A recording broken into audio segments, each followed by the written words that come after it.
O livro de Gênesis é o primeiro livro da Bíblia e a sua história se divide em duas partes principais. Os capítulos de 1 a 11 contam a história de Deus e do mundo inteiro. Depois temos os capítulos de 12 a 50 que realçam a história entre Deus e apenas um homem, Abraão, e a sua família. Essas duas partes estão conectadas por uma história que começa no capítulo 12. Esse esboço nos dá uma ideia de como entender a mensagem do livro como um todo e como ela apresenta a história da Bíblia inteira. O livro começa com Deus tomando a desordem e a escuridão descritas na segunda frase da Bíblia. E disso Deus traz a ordem, a beleza e a bondade. Ele cria um mundo onde a vida pode florescer. Deus faz essas criaturas chamadas humanos, ou Adam em hebraico. Ele cria os humanos à sua imagem, que está relacionado com o seu papel e o propósito deles no mundo de Deus. Os humanos são criados para refletirem o caráter de Deus no mundo. Eles são nomeados como representantes de Deus para governar o seu mundo em seu nome, o que, nesse contexto, significa aproveitar todo o seu potencial, cuidar dele e torná-lo num lugar onde ainda mais vida possa florescer. Deus abençoa os humanos. Essa é uma palavra-chave nesse livro. Deus lhes dá um jardim, um lugar onde podem começar a construir esse novo mundo. A parte importante é que os humanos têm uma escolha sobre como vão construir esse mundo, representada pela árvore do conhecimento do bem e do mal. Até agora, Deus forneceu e definiu aquilo que é bom e o que não é. Mas agora Deus está dando aos humanos a dignidade e a liberdade de escolher. Será que eles vão confiar na definição de Deus para o bem e o mal? Ou vão buscar autonomia e definir bem e mal por conta própria? É um risco muito grande. Rebelar-se contra Deus é abraçar a morte, porque você está se afastando do próprio doador da vida. E isso é representado pela árvore da vida. No capítulo 3, uma figura misteriosa, a serpente, entra na história. A única coisa que sabemos sobre a serpente é que ela é uma criatura que Deus fez. Torna-se claro que é uma criatura em rebelião contra Deus. Ela quer levar os humanos à rebelião e à morte. A serpente conta uma história diferente sobre a árvore e a escolha.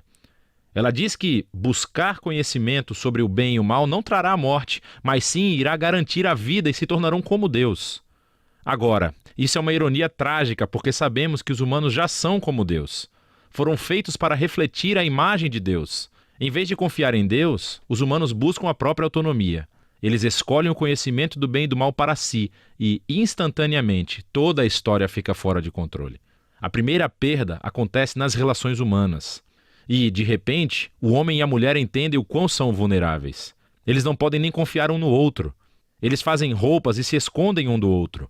A segunda perda acontece na intimidade entre Deus e os humanos. Eles correm e se escondem de Deus. Quando Deus os encontra, eles começam um jogo de culpar um ao outro sobre quem iniciou essa rebelião. E nesse momento a história para. Há uma série de poemas curtos nos quais Deus declara, primeiro para a serpente e depois para os humanos, as consequências trágicas dos seus atos.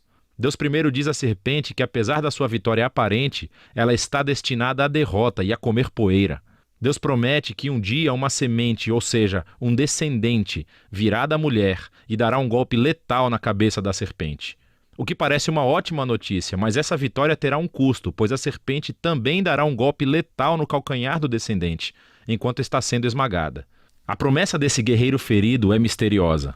Mas no fluxo da história até então, você vê isso como um ato de graça de Deus. Os humanos acabaram de se rebelar. E o que Deus faz? Ele promete resgatá-los. Mas isso não elimina as consequências das decisões do ser humano. Deus informa que agora os aspectos da sua vida conjunta, tanto na vida em casa como no trabalho, serão cheios de tristeza e dor por causa da sua rebeldia, o que levará à morte. E a partir daqui, a história só piora. Os capítulos 3 a 11 traçam o efeito crescente da rebelião e das relações humanas fraturadas em todos os níveis. Há uma história sobre dois irmãos, Caim e Abel. Caim tem tanta inveja do seu irmão que quer matá-lo. Deus adverte Caim que não caia na tentação, mas ele faz isso de qualquer maneira. Ele mata o seu irmão no campo. Caim então constrói uma cidade onde reinam a violência e a opressão. Tudo isso culmina na história de Lameque. Ele é o primeiro homem da Bíblia a ter mais de uma esposa. Ele as acumula como sua propriedade. E entoa uma breve canção sobre como ele é ainda mais violento e vingativo do que Caim. Depois disso, temos uma história estranha sobre os filhos de Deus, que poderia se referir a seres angelicais do mal ou aos antigos reis que alegavam descender dos deuses.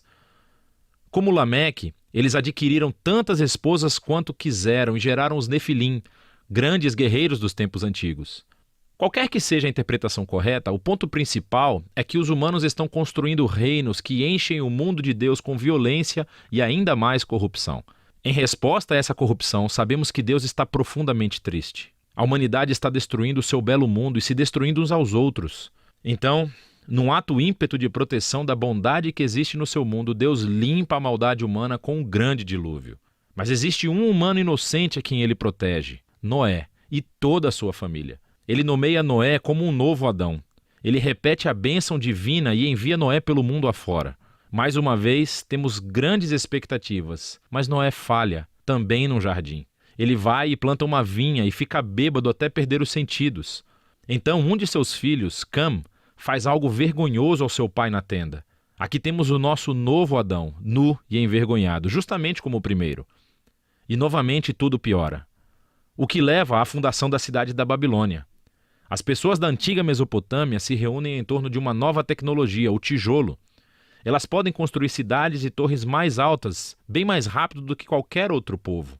Eles querem construir um novo tipo de torre que chegue até os deuses para tornar os seus nomes famosos. É uma imagem da rebelião e arrogância humana. É a rebelião do jardim, dessa vez amplificada. Deus humilha o seu orgulho e os dispersa. Essas são histórias diversas, mas você pode ver que todas exploram o mesmo princípio básico. Deus continua dando aos humanos a chance de fazer a coisa certa com o seu mundo, e os humanos continuam a destruí-lo. Essas histórias afirmam que nós vivemos num mundo bom, que tornamos mal, e escolhemos definir o bem e o mal por conta própria. Todos nós contribuímos para esse mundo de relacionamentos rompidos, levado ao conflito e à violência e, finalmente, à morte. Mas há esperança. Deus prometeu que um dia um descendente viria, o guerreiro ferido, que derrotará a raiz do mal. Apesar da maldade humana, Deus está decidido a abençoar e a salvar o seu povo. Então a grande questão é, claro, o que Deus vai fazer? E a próxima história é o elo onde encontramos a resposta. Mas por enquanto, é disso que tratam os capítulos de 1 a 11 do livro de Gênesis.